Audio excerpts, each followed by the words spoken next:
turun, si Puji itu turun gitu ya, disuruh salaman sama bapaknya. Ini salaman Mbak Tiara ini nih. Kamu ngomongin aja, kamu diancam digorok apa segala sama si P itu. Ini siapa sih katanya? Ngomongin aja, gak usah takut tim wartawan. Dodot, Ngomong aja. Ngapain masukin orang ini, kata si Puji itu. Ngapain? Ini udah jelek-jelekin Puji loh di podcastnya. Kamu mau digorok sama siapa kemarin? Dia ngancam, kamu saya gorok, ngomong aja. Jangan takut, ngomong aja di wartawan, ngomong aja. Terus udah gitu, ya salaman lu, gak boleh gitu Puji, kata Pak Haji. Kita baik-baik loh sama Pak Haji. Kita ngobrol udah 1 jam. Bukan yang kamu mau digorok itu loh, diancam, lu ntar lu gorok gitu. Ya nanti aku kan biar ngalur Bang ceritanya, jangan ini gitu loh. Terus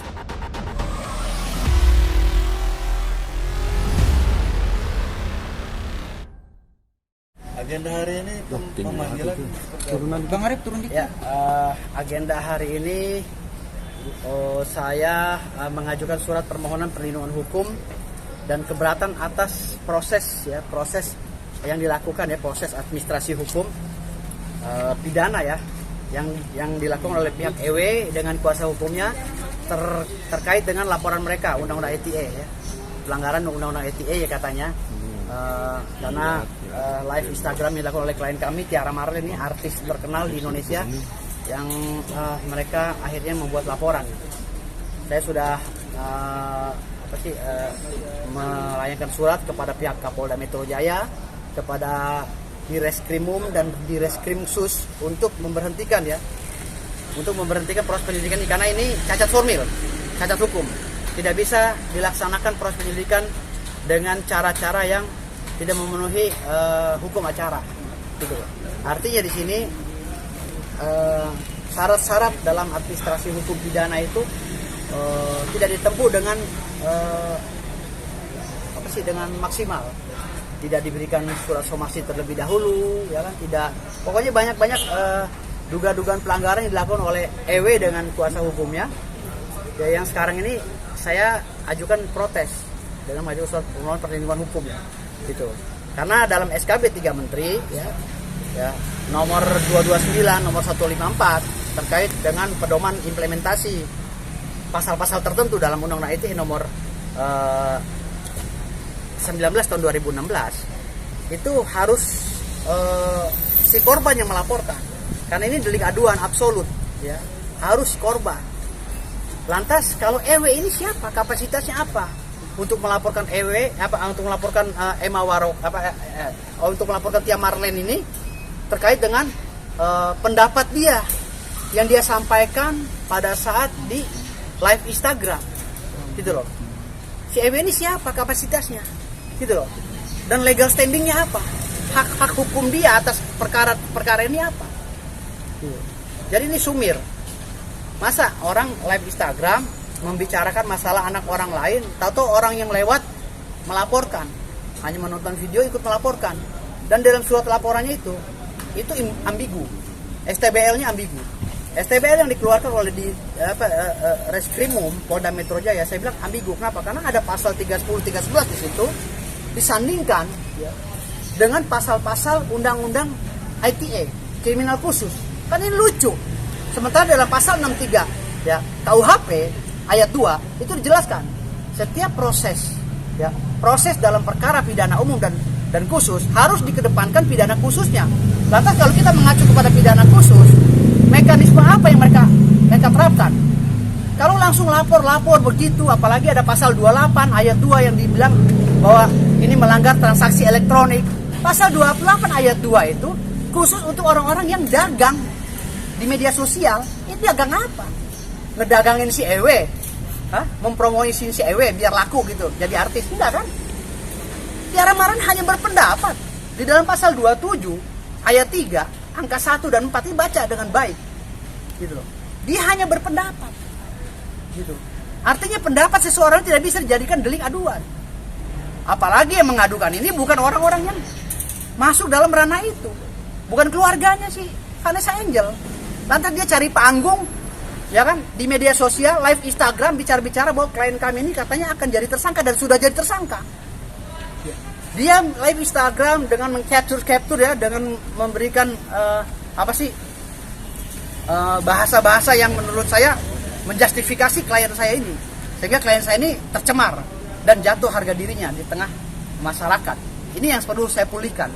Namun hari ini juga selain saya melaporkan, selain saya mengajukan surat permohonan perlindungan hukum kepada Kapolda Metro Jaya, saya juga berniat akan melaporkan melaporkan kembali. Namun sesuai dengan pasal 27 Undang-Undang ITE, saya menahan itu dulu sampai ada keputusan daripada proses penyelidikan atas laporan terhadap klien saya ini, artis papan atas, Tiara Marlene. Ya, jadi perlu kalian ketahui ini artis papan atas, bukan papan penggilasan kayak ya titik-titik ya kan, gitu.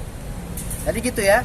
Jadi saya perlu jelaskan ini kita terus melakukan perlawanan. Apabila nanti suatu saat pelaporan mereka ini tidak sesuai dengan administrasi hukum, sesuai apa yang dituangkan dalam KUHP, ya, maka kami akan lapor balik. Kami akan melakukan lapor balik dengan pasal yang sama. Gitu. Kami tidak akan diam. Sebelumnya mau ada rencana somasi dulu. Tidak perlu somasi karena bukti-bukti sudah ada dan ruang untuk melapor baliknya sudah dibuka oleh mereka dengan adanya laporan mereka ini. Ngapain lagi lapor somasi? Nah, somasi itu sebenarnya untuk melengkapi keperdataan. Apabila seseorang lalai dalam transaksi kan gitu, transaksi bisnis lah istilahnya gitu. Tapi pihak mereka kan sudah melayangkan beberapa bukti-bukti dan laporannya sendiri sudah diterima. Itulah yang saya bilang tadi, Kapolda Metro Jaya harus mengevaluasi ya kan kinerja daripada bawahannya. Karena ini prosesnya terlalu tendensius lah. Terlalu dipaksakan. Masa pasal-pasal dalam kriminal umum disatukan dengan kriminal khusus dalam STBL 1, STBL Krimum. Kan ini nggak relevan gitu loh. Sehingga mencederai proses yang sedang berjalan di Republik Indonesia ini, dan profesionalisme dalam proses penyelidikan ini terkangkang akhirnya. Dan melihat laporan kalau kita masih santai-santai aja ya Bang ya, Iya. biasa aja, enggak ini. Cuman sangat merugikan sekali sih buat kami, gitu, merugikan kita. Gara-gara ini kan dia panggungnya akhirnya jadi terkendala kan, dia nih mau sama Michael Jackson segala. bukan itu, kita kan biasanya nggak ada bulian bener-bener sekarang gila banget buliannya, tapi aku diabaikan aja biasa. Yang penting kita di sini ngikutin maunya dia aja dulu deh gitu. Kalau aku sih enggak ini. lawan teteh itu kejadiannya gitu. Kejadian Awal mulanya mereka laporin. Gini ya, aku tuh awal Ditanya oleh fans, ditanya oleh fans Live gitu Instagram. kan, lagi live Instagram. Gimana pendapat? Jadi gimana pendapat nih, katanya Kak jadi hak waris gitu kan. Terus aku juga nanya sama driver aku kan, gimana nih kalau misalkan aku salah ngomong lagi banget. Nggak apa-apa, ngomong aja. Lu maki-maki juga nggak masalah, di sini maki-maki aja, orang ada wartawan. Jadi aku bilang gini, ada yang nanya gini, netizen tuh, itu kenapa sih kok namanya si Gala diganti jadi Gala apa gitu, lupa ya, sama Pak Dodi kan diganti. Terus aku Gala Ajania. Ajania. Terus aku bilang gini, ya kita nggak usah ikut campur. Tapi setahu aku sih itu kan hamil duluan, aku bilang gitu kan, udah 5 bulan. Intinya begini, di dalam pasal 27 ya, Undang-Undang ITE sesuai dengan SKB 2 Menteri, bahwa beliau ini sedang berpendapat, dan orang berpendapat itu tidak boleh dijadikan delik gitu loh. Nggak bisa, orang pendapat ditanya oleh orang kan begitu, kecuali orang sengaja membuat video untuk mencaci maki tanpa ada pertanyaan dan pendapat, itu baru murni unsurnya gitu. Tapi ini kan orang nanya pendapat gitu loh. Makanya sekarang ini orang lagi main bola ya kan, orang pemain bola ini lagi ribut, atau yang nonton ikut-ikutan, kan salah. Inilah yang kalau saya boleh menganalogikan seperti itu gitu loh. Artinya di sini saya sudah bicara sama klien saya gitu, kamu nggak usah takut, karena dalam adagium saya, Vox Populi, Vox Dei, suara kebenaran ada suara Allah Subhanahu Wa Taala. Jadi nggak usah takut, jadi lawan terus gitu. Apa yang kita takut? Kalau menurut analogi abang tadi, Lanjut gimana kan? Belum kelar. Udah tadi begitu. Terus mendatangi ke lokasi atau gimana? Ke lokasi. Ke rumah Pak Haji Faisal. Awalnya aku kan undang Pak Dodi awalnya bikin podcast itu Bang. Iya. Bikin podcast. Yang video kamu nangis di videoin sama seseorang yang mau kita laporin ini. Ya, ntar jadi itu video kamu udah disebar tanpa izin. Ya, ntar itu. Terus aku kan udah undang Pak Dodi, tapi saya undang Pak Haji Faisal juga dong, bikin podcast gitu. Oke, itu permintaan dari netizen juga. Walaupun nggak ada permintaan dari netizen, aku pasti undang Pak Haji Faisal. Akhirnya saya nelpon Pak Haji. Pak Haji diundang ke rumah, tapi Pak Haji nggak bisa karena banyak tamu terus kan ke rumah. Akhirnya saya yang diundang sama Pak Haji ke rumahnya. akhirnya saya datang, saya janjian Pak nanti pertanyaannya apa aja Mbak, katanya gitu kan. Nanti pertanyaannya yang setuju Bapak aja, nanti kita bicarakan dulu di rumah gitu. Akhirnya kita datang ke rumahnya Pak Haji di situ. Terus saya kan pas datang biasa nggak dari luar, nggak, pas salaman terus megang ngusapin ini kepala Gala gitu kan. Diambil video sama asisten aku, ngambil video di situ. Terus dari situ kita lah ngobrol, udah cuma sedikit doang sih video, nggak ada yang Pak Haji lagi ngobrolin Pak Dodi, nggak ada. Saya nggak mungkin dong ngambil video sembarangan ya gitu. Kalau video itu cuma kita saking pengen membuktikan buat ditaruh di Instagram gitu ke netizen bahwa kita ini sudah tiba di rumahnya Pak Haji, itu aja ngambil videonya. Nah setelah itu saya udah 1 jam ngobrol sama Pak Haji di situ, anaknya turun, si Puji itu turun gitu ya, disuruh salaman sama bapaknya. Ini salaman Mbak Tiara ini nih. Kamu ngomongin aja, kamu diancam digorok apa segala sama si P itu. Ini siapa sih katanya? Ngomongin aja, gak usah takut ini di tim wartawan. Dodot, Ngomong aja. ngapain masukin orang ini, kata si Puji itu. Ngapain? Ini udah jelek-jelekin Puji loh di podcastnya. Kamu mau digorok sama siapa kemarin? Dia ngancam, kamu saya gorok, ngomong aja. Jangan takut, ngomong aja di wartawan, ngomong aja. Terus udah gitu, ya salaman lu, gak boleh gitu Puji, kata Pak Haji. Kita baik-baik loh sama Pak Haji. Kita ngobrol udah 1 jam. Bukan yang kamu mau digorok itu loh, diancam, lu ntar lu gorok gitu. Ya nanti aku kan biar ngalur Bang ceritanya, jangan ini gitu loh. Iya. Terus udah gitu dia tetap gak mau salaman ya udah nggak apa-apa gitu kan. Akhirnya Puji udah nunjuk ini ya gitulah, banyak ngomongnya tuh banyak banget gitu di situ. Terus mana tadi ngambil video, terus HP aku diambil, dirampas gitu. Aku langsung buka kan passwordnya, langsung dihapus. Tapi di HP aku yang nggak ada, yang dia yang dihapusin. Kalau yang di HP aku kan asisten tuh yang ngambilin, nggak dihapus, masih ada kok, masih aku simpen. Takutnya nanti ke depannya gitu kan video apa kan di ngomongnya ngambil di seluruh rumah di videoin kan, nggak ada, itu bohong, cuma bohong. Terus udah gitu dia nunjuk, lu siapa, aku mau salamatin, ih katanya, sampai tangan aku digini nih sama dia, sama si Puji itu, siapa lu katanya. Jadi kayak aku tuh kayak sampah di situ, kayak dia kayak bau lah gitu ada aku di situ. Awalnya dari situ Bang. Nah dari situ akhirnya di situ oke lah deh, Kak Tiara minta maaf. Belum minta maaf nih di situ. Ngapain lu katanya bikin podcast bahas apa yang masalah baju dipakai sama Mayang yang itu. Terus aku bilang, kenapa ya kok Puji bisa negor siapa Mayang seperti itu, kan Mayang ada kandungnya Vanessa, kenapa seperti itu. Nah dia nggak terima dibahas di situ. Lu udah mojokin gue katanya, lu harus bisa gue ini lo gugat lo, itu udah masuk pidana lo katanya. Lu nggak ngupload di channel lu kok nggak izin sama gue katanya gitu. Gue tuh lagi berduka tahu, job TV banyak loh katanya. Saya nggak ambil tuh katanya ini. Taunya besok dia ini. Terus udah gitu dari situ ya udah aku di situ minta maaf. HP aku kan udah di. Terus kamu yang mau digorok sama siapa tuh? PJ. Ntar lu gorok, ceritain dulu. Ya nanti itu terakhir kan mau pulang itu mah. Iya. Mau pulang. Iya. Udah jangan sepanjang lebar, udah gitu aja cerita yang gorok aja. Enggak, dulu. biar tahu Bang, soalnya kan belum tahu. Jadi dikiranya aku tuh langsung ngomong yang Hamidun itu. Iya, Jadi iya. nggak awalnya di sini. Nah, akhirnya saya kan udah minta maaf. Nangis, aku minta maaf di situ. Ya udah deh, Kak Tiara, karena tujuan Kak Tiara di sini mau menyumbangkan walaupun sedikit ya rezeki Kak Tiara untuk Gala.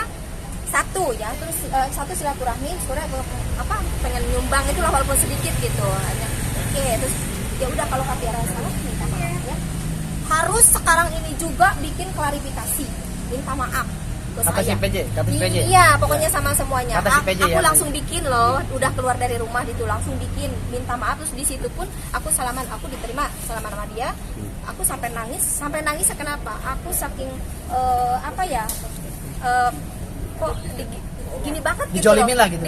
Aku niat baik kesini kok diginiin banget sama anak kecil gitu loh gitu. Terus udah gitu oke lah kita pamit pulang ya, nah dari situ pulang.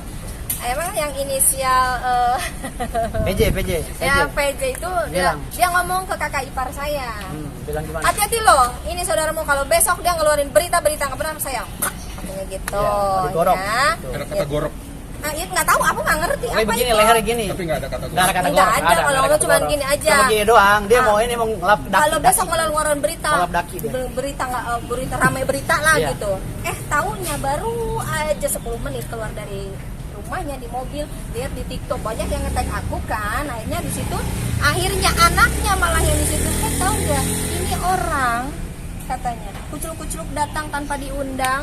terus minta maaf sama gue, untung karena ke orang tua gue baik katanya gitu. Kalau gue itu udah nggak tahu malu ya gitulah. Jadi PJ itu mengeluarkan statement di TikToknya dia sehingga viral. Dan video beliau ini sedang nangis itu dicolong oleh Ya, lagi nangis itu oknum yang akan kita laporkan nanti. Malah dia yang udah ngambil menyebar video kemana-mana. aku lagi minta maaf, lagi nangis itu lagi minta Ini maaf. kan tanpa loh. izin dia mengambil video. Jadi malah aku langsung dipasang di instastorynya si I gitu kan. Jadi akibat permasalahan hukum ini sehingga Itu memunculkan siapa ya? PJ atau F? Si I itu siapa ya? Yang itu kumpulin donasi siapa sih? IC udah. Oh, M ya? Iya. MI. Iya loh yang ini yang dipasang di ini. FJ bukan PJ. FJ. F ya, bukan PJ Iya. ya? Bukan. Terus FJ. aku ngomong gini ke ke orang tuanya. Langsung WA, Bapak, kan kita udah maafan nih tadi di rumah, minta tolong dong Pak, itu si Ade F gitu ya, tolong dong jangan jawab komentar netizen tuh seperti sama aja mau maluin saya, kan kita udah maafan, saya udah klarifikasi loh, ini linknya, saya kirim linknya loh. Dia udah klarifikasi, ya Mbak sabar ya, kata orang tuanya gitu, sabar ya Mbak sabar yang sabar, mungkin dia masih labil, mungkin masih anak-anak lah gitu, mungkin dia masih inget yang podcast kemarin Mbak Tiara, jadi dia masih inget, ya kan kita udah maafan dong kan, kalau gitu Pak saya malu dong, kalau gitu dia kayak pengen niat maluin saya gitu loh, udah gitu ya udah Mbak saya udah larang kok Mbak, malah dilarang makin ada lagi, jadi disematkan lagi Bang. Iya. Di situ jadi aduh banyak. Jadi Di situ ada siapa aja tuh? Ada EW kan? Ya dari situ mulainya langsung lah dari Iya, situ mulai langsung saya live dibully. EW Tahu nggak ini Ada EW ada di situ. ya itu si F dulu ya, si anaknya si bapak itu. Enggak, maksudnya yang melaporin ini kan EW. Iya, EW Apakah yang dia ada bilang. di lokasi? Ada dia, tapi saya udah 1 jam dia baru datang. Si I juga justru MI. Oh gitu MI. Itu baru datang itu justru dia langsung ke atas ngobrol sama si anaknya si bapak itu gitu. Intinya sih begini intinya, biar nggak panjang lebar, intinya begini ya. Permasalahan laporan yang sumir ini dan cacat hukum ini membuat klien saya ini agitasinya tambah buruk. Yaitu agitasinya tambah buruk dalam peristiwa hukum ini, dan kami akan lapor balik. Makanya kami menunggu proses penyelidikan ini, dan saya sudah melayangkan surat agar ini di SP3. Kalau ini tidak terbukti, ingat, kami akan lakukan laporan balik. Karena telah merugikan nama baik klien kami sebagai artis papan atas, terkenal di dunia, bahkan hampir ke akhirat. Siap. Oke, siap Bang.